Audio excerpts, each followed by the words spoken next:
ఆంధ్రప్రదేశ్లో సంచలనం రేపినటువంటి Sai Krishna lockup death కేసుకు సంబంధించి కీలకమైనటువంటి పరిణామం ఆగస్టు 19వ తేదీ ఈ నెల 19వ తేదీన చోటు చేసుకునుంది. ముఖ్యంగా హెబియస్ కార్పస్ పిటిషన్ ఏదైతే విచారణ పెండింగ్ లో ఉందో దీనికి సంబంధించి కౌంటర్ ఫైల్ ఇప్పటివరకు పోలీసులు దాఖలు చేయలేదు. సో దాంతో హైకోర్టు చివాట్లు పెట్టడమే కాకుండా ఈ నెల 19 వరకు గడువిచ్చింది.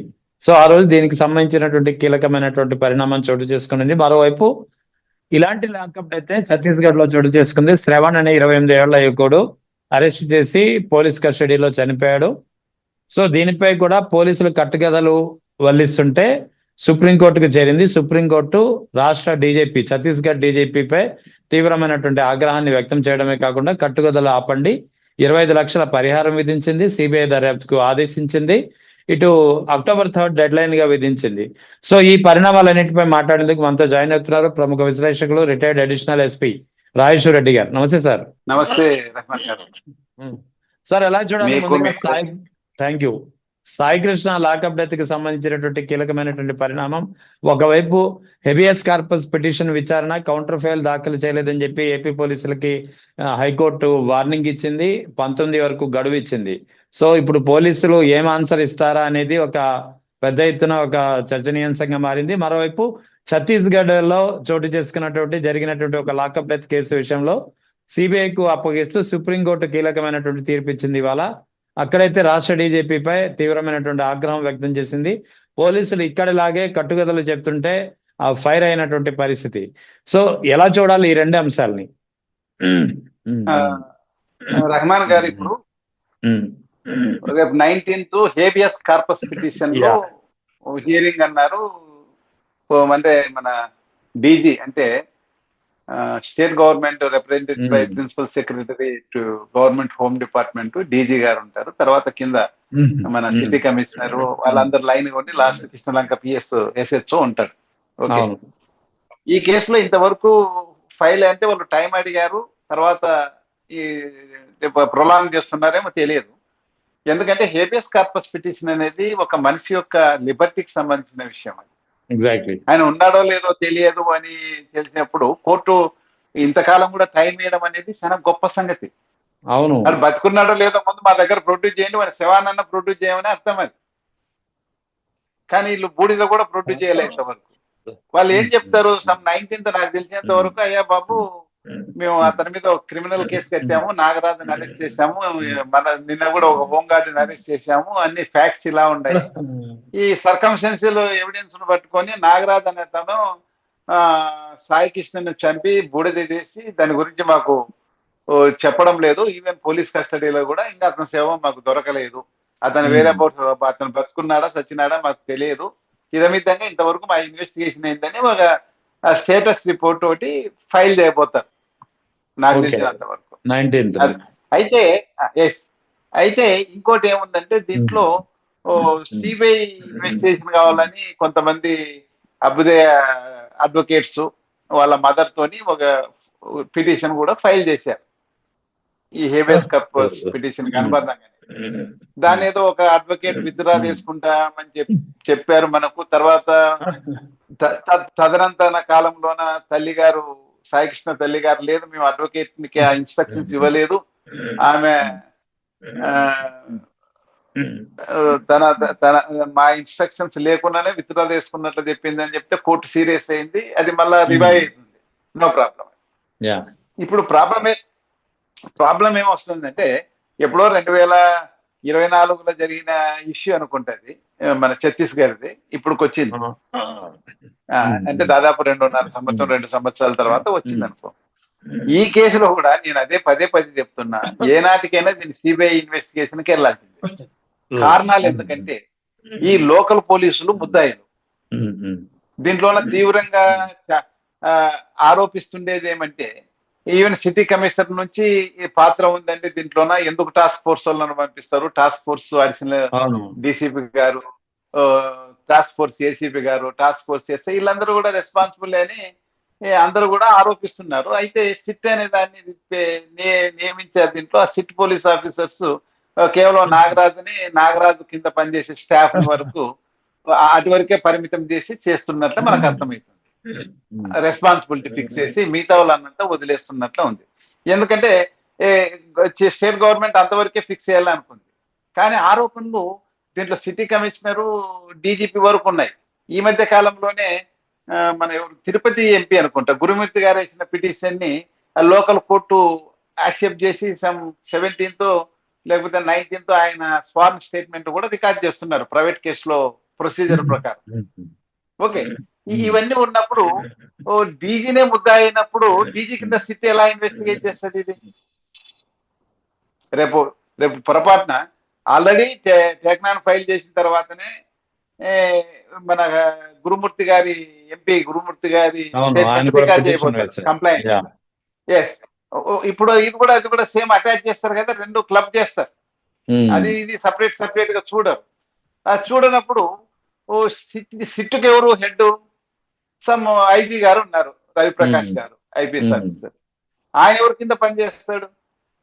ఎగ్జిక్యూటివ్ గా డీజీ కింద పనిచేస్తాడు, తర్వాత సీఎం గారి కింద పనిచేస్తారు, అందరి కింద పనిచేస్తాడు. ఆయన డీజీ గారి కింద పనిచేస్తారు. డీజీనే దాంట్లో ముద్ద అయినప్పుడు ఈయన ఏ విధంగా ఇన్వెస్టిగేట్ చేయగలడు? కాబట్టి ఇది ఖచ్చితంగా హైకోర్టే ఈ విషయాలన్నీ పరిగణలోకి తీసుకొని దీన్ని సిబిఐకి ఇవ్వమని చెప్పే అవకాశం ఉంది. ఒకవేళ హైకోర్టు సాఫ్ట్ కార్నర్ లో తీసుకొని ఇంకా ఆ విధంగా లేకపోతే లాస్ట్ సుప్రీంకోర్టు వరకు వెళ్తుంది. సుప్రీంకోర్టులో ఈ రోజు ఛత్తీస్గఢ్ లో వచ్చిన ఆర్డరే వస్తుంది. ఎందుకంటే దీంట్లో సిట్టు ప్రముఖంగా విస్మరిస్తున్న టెక్నికల్ పాయింట్ ఏమంటే ఈ ప్రాసెస్ లో 76, 77, 78 అయిన సెక్షన్లు బిఎన్ఎస్ఎస్ లో ఉన్నాయి. అవును, 76 ఏం చెప్తుందంటే ఇప్పుడు ఎవరు తెలుగులో చెప్తా, ఇంగ్లీష్ అవసరం లేదు, మన ప్రేక్షకులు అర్థం కావాలి. కోర్ట్ అనేది వారంటీని ఒక ఆఫీసర్ కి పహిస్తుంది. అయ్యా బాబు సాయి కృష్ణ అనేవాడు మాకు పలానా కేసులో అవసరము, అతని మీద నేను నాన్ బెయిలబుల్ వారెంట్ ఇష్యూ చేస్తున్నాను, నువ్వు పోయి దాన్ని పట్టుకురా అని. ఎవరికి ఇచ్చారు? అతనికి ఈ officer incharge of the police station Krishnalanka, అంటే ఎస్హెచ్ఓ కృష్ణలంక పిఎస్ కి ఇచ్చారు ఆ వారెంట్. ఓకే, తర్వాత అదే 76 ఏం చెప్తుంటే అట్లా కృష్ణలంక పిఎస్ అంటే సిఐ అనుకున్నాం, ఎస్హెచ్ఓ ఆయన సిఐ కాబట్టి officer incharge of the police station అంటారు. ఎస్హెచ్ఓ కూడా కాదు పేరు, officer incharge of the police station. ఆయన వచ్చేసి నాగరాజు సిఐ గారు. Okay, I agree. నాగరాజు ఏం చేశాడు? అదే సెక్షన్ లో ఉంది, ఎవరి పేరు మీద అయితే కోర్టు ఎండార్స్ చేస్తుందో అదే పోలీస్ ఆఫీసర్ ఇంకా వేరే ఆఫీసర్స్ కి ఎండార్స్ చేయొచ్చు. చేసినప్పుడు ఈయన బాధ్యతలన్నీ ఆ ఆఫీసర్ కి వస్తాయి అన్నారు. ఏం చేశారు? ఆయన టాస్క్ ఫోర్స్ సిబ్బంది కావాలని చెప్పేసి ఒక రిక్వెషన్ వేయడము, దానికి అనుగుణంగా టాస్క్ ఫోర్స్ ఎస్ఐని వాళ్ళ సిబ్బందిని సాయికృష్ణ గుర్తుపట్టే కోర్టు కానిస్టేబుల్ ని ఒక టీమ్ కి ఏర్పాటు చేసి ఈయన ఎండార్స్ చేసి పంపించారు. ఎవరు? నాగరాజ్ సిఐ, అంటే officer incharge of the police station Krishnalanka PS. ఆయన వీళ్లకు ఆ ఎన్పిడబ్ల్యూని ఎండార్స్ చేసినట్లే చేశాడు, ఒక లెటర్ ద్వారా ఇచ్చి తీసుకొని ఎండార్స్ చేసి పంపిస్తారు. అయితే 77 ఏం చెప్తుందంటే, అయ్యా బాబు నువ్వు వారెంట్ ఎగ్జిక్యూట్ చేసినప్పుడు ఆ పోలీస్ ఆఫీసర్ ఆ వారెంట్ ఎందుకు ఇచ్చారు, ఏ కేసు లేదు, ఏ కోర్టు ఇచ్చింది, మిమ్మల్ని ఎవరు ఎగ్జిక్యూట్ చేస్తున్నారు, ఏ పోలీస్ ఆఫీసర్ మిమ్మల్ని అరెస్ట్ చేస్తున్నారు అని అంత విషయం చెప్తే చాలు, ఇంక మిగతాది ఏం అవసరం లేదు. ఏమంటే మనం కేసు ఇన్వెస్టిగేట్ చేసినప్పుడు అరెస్ట్ చేస్తున్నప్పుడు అరెస్ట్ వితౌట్ వారెంట్ అంటే పాత సెక్షన్ 41 సిఆర్పిసి లో ఇప్పుడు 35 దాంట్లో ఉన్న ప్రొవిజన్స్ అన్ని ఫాలో కావచ్చు. మళ్ళీ వారెంట్ జస్ట్ వారెంట్ అతను అడిగితే వారెంట్ ఉందని చెప్పాలా, లేదు నాకు వారెంట్ చూపమంటే వారెంట్ చూపాల్సిన బాధ్యత ఆ ఎగ్జిక్యూట్ చేసే పోలీస్ ఆఫీసర్. ఇక్కడ ఏమైంది? మే 6వ తేదీ తెల్లవారుజాము 3 గంటలకు మార్కాపురంలో ఈ టాస్క్ ఫోర్స్ ఎస్ఐ గారు ఆయన కింద ఉన్న సిబ్బంది అంటే ఎస్ఐ గారు దాన్ని ఎగ్జిక్యూట్ చేశారు. ఎగ్జిక్యూట్ చేసినప్పుడు ఏం చేసింటాడు? ఆ టాస్క్ ఫోర్స్ ఈ రూల్ ప్రకారమే, అయ్యో బాబు నీ మీద వారెంట్ ఉంది, దిస్ ఇస్ వారెంట్, నీకు ఫలానికి ఈ కేసులో నీకు వారెంట్ ఉంది, ఫలాని మెజిస్ట్రేట్ ఇచ్చినాడు, ఫలాని కోర్టు ఇచ్చిందని చెప్పి తీసుకొచ్చారు.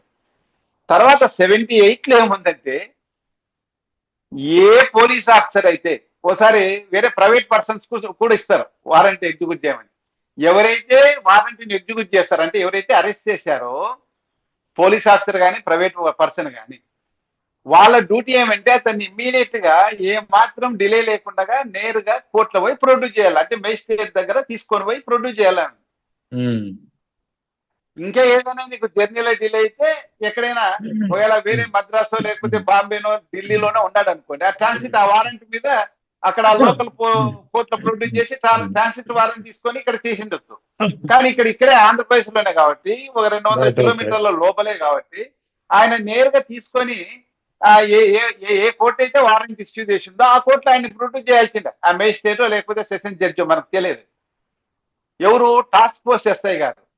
ఇక్కడ ఏం చేశారు? సింపుల్ గా తీసుకొచ్చేసి కృష్ణలంక పిఎస్ లో సెంట్రిపిసికి ఇచ్చారు. సెంట్రిపిస్ తో మేము అక్నాలజ్మెంట్ కూడా తీసుకున్నా ఉన్నారు. కానీ చట్టం అది చెప్పడంలే. It shall be the duty of the police officer who execute the warrant to bring the accused shall be the duty of the police officer who execute the warrant to take him before the court without any unnecessary delay at any cost 24 hours లోపల produce చేయమని చెప్తుంది. ఎందుకంటే article 22(2) ప్రకారం 24 hours కన్నా ఏ police officer కూడా ఏ సందర్భంలో కూడా తమ కస్టడీలో ఒక వ్యక్తిని, ఒక ముద్దాయిని కానీ లేకపోతే ఇంకే విషయంలో కానీ ప్రివెంటివ్ అరెస్ట్ చేసిన విషయంలో కూడా పెట్టుకునేకి లేదు. దాన్ని మనకు చట్టంలో కూడా చెప్తుంది 56.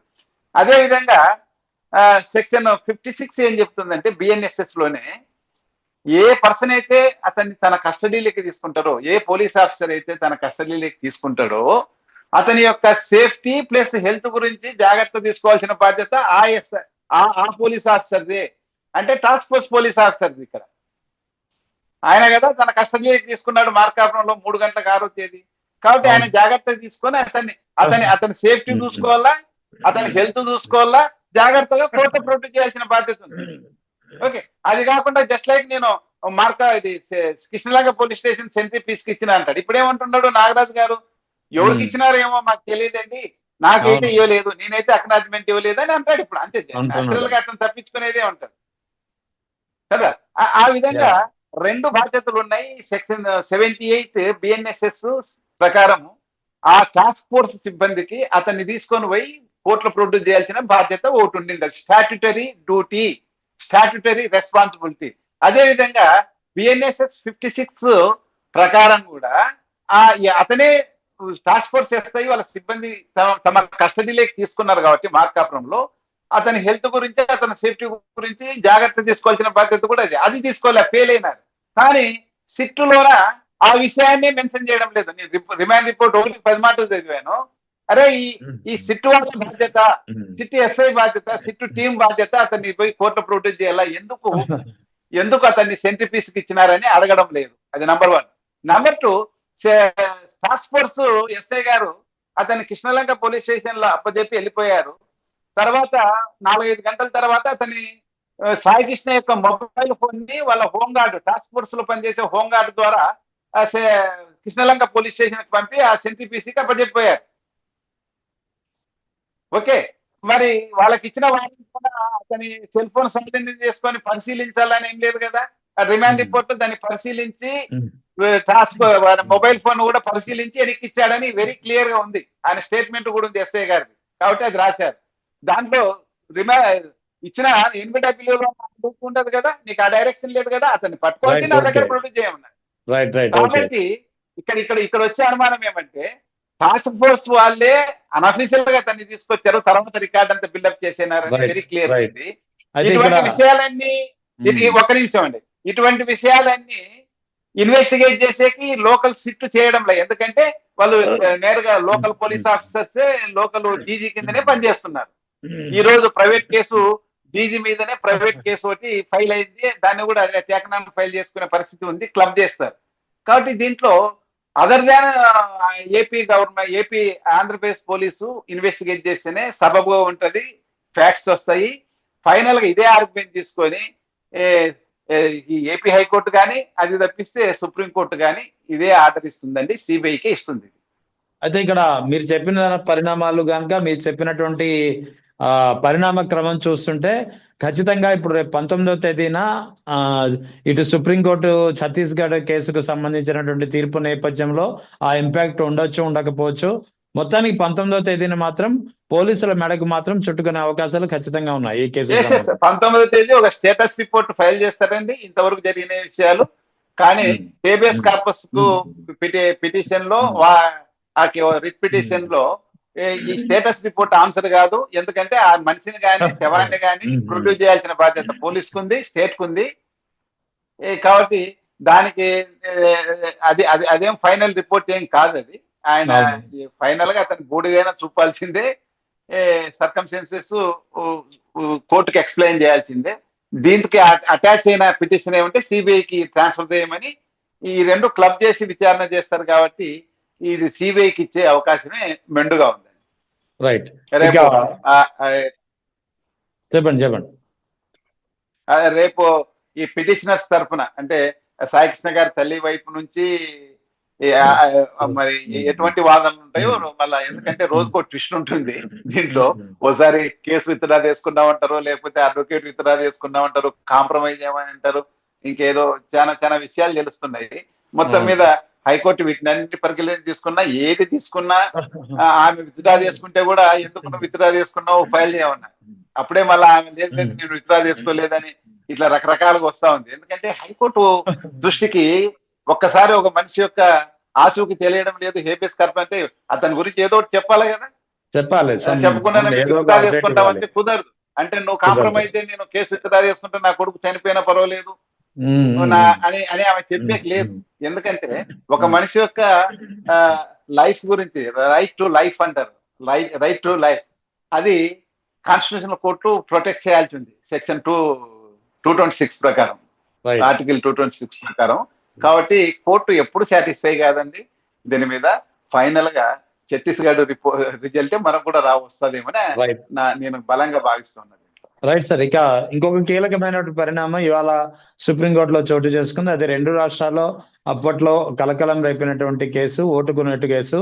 ఈ ఓటుకున్నట్టు కేసులో ఇప్పటి తెలంగాణ ముఖ్యమంత్రి రేవంత్ రెడ్డి, ఇప్పటి ఆంధ్రప్రదేశ్ ముఖ్యమంత్రి చంద్రబాబు నాయుడు ఇద్దరు నిందితులుగా, అక్యూజ్డ్ గా ఇన్వాల్వ్ అయినటువంటి కేసు. ఈ కేసులో ఇప్పటి వరకు జరిగినటువంటి విచారణని రద్దు చేస్తూ ఇప్పుడు తిరిగి మొదటి నుంచి విచారణ ప్రారంభించాలి. ఎందుకంటే గతంలో విచారణ విన్నటువంటి జడ్జి రిటైర్ అయిపోయారు కాబట్టి అని ఇవాళ Supreme Court chief justice Suryakant, justice Joymalya Bagchi, justice V Mohana త్రిసభ్య ధర్మాసనం తీర్పిచ్చింది. సో ఎలా చూడాలి ఈ పరిణామాన్ని?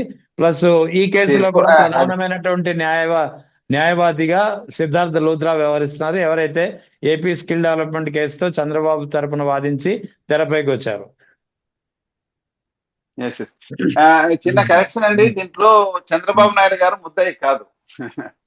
Okay, right. సక్సెస్ఫుల్ గా ఆయన ఆ కేసు నుంచి బయటపడ్డాడు. అప్పటికి తర్వాత అప్పుడు ఆయన ఉన్నారంటున్నాను నేను, ఇప్పుడు కాదు, అప్పుడే అప్పుడు కూడా ఏసీబీ వాళ్ళు అప్పుడు కూడా ఆయన ముద్దాయిగా చేర్చలేదండి. ఆళ్ళ రామకృష్ణ నాయుడు ఏదో ఫైట్ చేస్తున్నాడు, ఏదో నడుస్తా ఉంది, అది వేరే. దీంట్లో గౌరవ ముఖ్యమంత్రి రేవంత్ రెడ్డి గారు వాదన ఏమంటే, మేము ఎలక్షన్ పర్పస్ లంచం ఇస్తున్నాము, అవును, ద పీపుల్స్ రిప్రజెంటేటివ్ యాక్ట్ ప్రకారం లంచం ఇవ్వడము, లంచం తీసుకోవడం అనేది ఒక నేరం, ఓకేనా?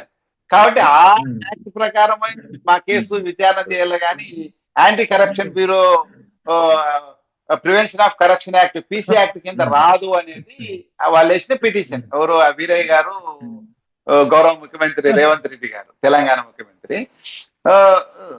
ఈ కేసులో వాళ్ళు అంటే ఇప్పటి వరకు ధర్మాసనంలో ఒక జడ్జి రిటైర్ అయిపోయినారు కాబట్టి కొత్త జడ్జి వచ్చింటాడు, ఆయనకు అర్థం కాదు కాబట్టి మళ్ళీ మొదటి నుండి వాదనలు వింటామనేది నిన్న ఇచ్చిన ఆర్డర్ సారాంశం అనేది నాకు అర్థమైంది. అవును. ఇంకా సిద్ధార్థ లూథ్రా గారు అంటే మరి దీంట్లో ఏదైనా చిన్నగా మిస్ కమ్యూనికేషన్, ఏదైనా చిన్న పొరపాటు జరిగినా కానీ ఆయన ఎవరు కంప్లైనెంట్ ఉన్నాడు కదా, ఆయన పేరు ఏం పేరు? స్టీఫెన్సన్. అప్పుడు ఎమ్మెల్సీ, ఎవరికైతే 50 లక్షలు క్యాష్ ఇచ్చారో ఆయనతో పాటు ఆయనతో గౌరవ ముఖ్యమంత్రి చంద్రబాబు నాయుడు గారు కూడా ఫోన్ లో మాట్లాడిన వాయిస్ అంతా ఉంది కదా. అవును. ఇంతవరకు గౌరవ ముఖ్యమంత్రి చంద్రబాబు నాయుడు గారు ఆ వాయిస్ నాది కాదు అని చెప్పలేదు. కానీ వాయిస్ రికార్డ్ చేసే అధికారం ఎక్కడుంది, ఎక్కడుంది వాళ్ళ అధికారం ఎక్కడుంది అని అన్నాడు. కానీ ఆ వాయిస్ నాది కాదని ఆయనేమి చెప్పలేదు, అనలేదు, ఖండించలేదు. అది ఎందుకంటే ఆ పక్కన ముత్తైనో లేకపోతే ఇంకో సమాధానం ఫోన్ నుంచి మాట్లాడినారు. అది రికార్డ్, వాళ్ళకి ఎట్లా రికార్డ్ చేస్తారు, రికార్డ్ చేయకూడదని చెప్పారు. అది అలా నడుస్తుంది. కానీ చిన్న మిస్కమ్యూనికేషన్ కోర్టులో వాదించకపోతే మన చంద్రబాబు నాయుడు గారు, గౌరవ ముఖ్యమంత్రి గారు ముద్దయ్యే ప్రమాదం ఉంది దాంట్లో. కాబట్టి అందుకోసము ఈయన ఫ్యామిలీ ఇప్పుడు ఆయన, ఎందుకంటే ఆయన అన్ని కేసులు కూడా సిద్ధార్థ లుద్రా గారే చేస్తుంటారు కాబట్టి ఆయనే దాంట్లో అడ్వకేట్ ఉండొచ్చు అనేది ఒక భావన. అంతేగాని సిద్ధార్థ లుద్రా ఈ కేసు తీసుకోకూడదని ఏం లేదు కదా. ఏ కేసు ఆయన తీసుకోకూడదని కాదు. ఇక్కడ మొత్తానికి ఈ పరిణామం అయితే అసలు ఏం జరుగుతుంది, ఓటుకు నోటు కేసు మళ్ళీ మొదటి నుంచి విచారణ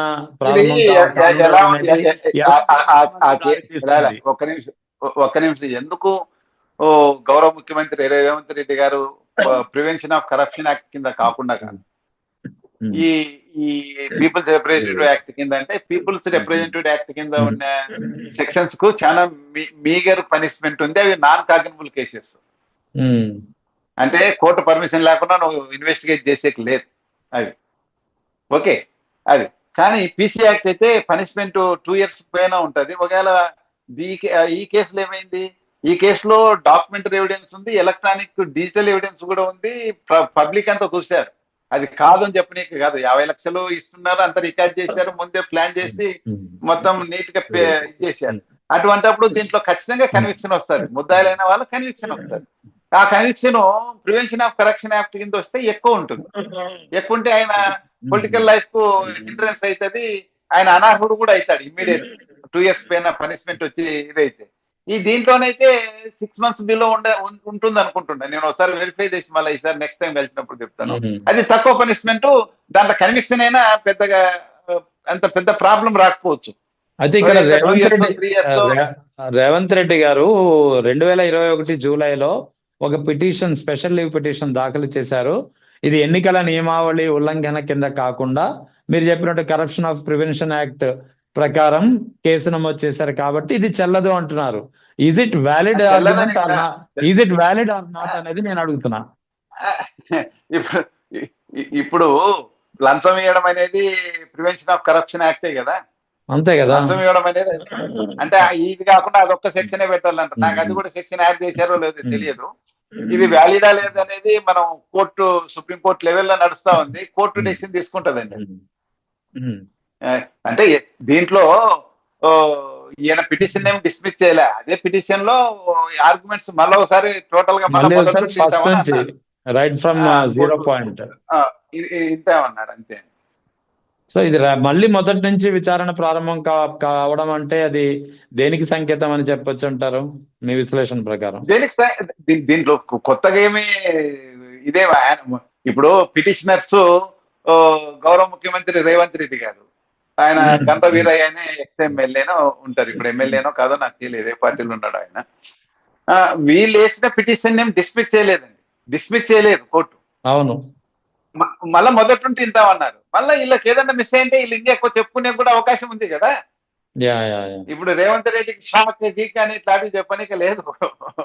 సరే, ఇంకా టైం గెయిన్ అవుతున్నారు వాళ్ళు. ఎందుకంటే ఈ కేసుల్లో ఎంత డిలే అయిపోయి అలా కోల్డ్ స్టోరేజ్ ఉంటేనే హ్యాపీ. బయటకు వచ్చేసి ఫాస్ట్ గా ట్రయల్ జరిగితే పొలిటీషియన్స్ కి చాలా ఇబ్బంది అవుతుంది. అంతే. అందులో ఆయన సీఎం గా ఉన్నారు. సడన్ గా ఏదన్నా ఒకటి జరిగితే మరి ఆయన టెన్యూర్ కి ఇబ్బంది వస్తుంది కదా. కాబట్టి అది ఇంకా రేవంత్ రెడ్డి గారికి మంచి జరుగుతుంది అని చెప్తున్నా, మేలే జరుగుతుంది. మళ్ళీ 3 ఏళ్ల పాటు ఉంటారు, అంత లోపల ఆయన టెన్యూర్ కూడా అయిపోతుంది. Right sir, thank you sir, thank you very much, thank you. నమస్తే.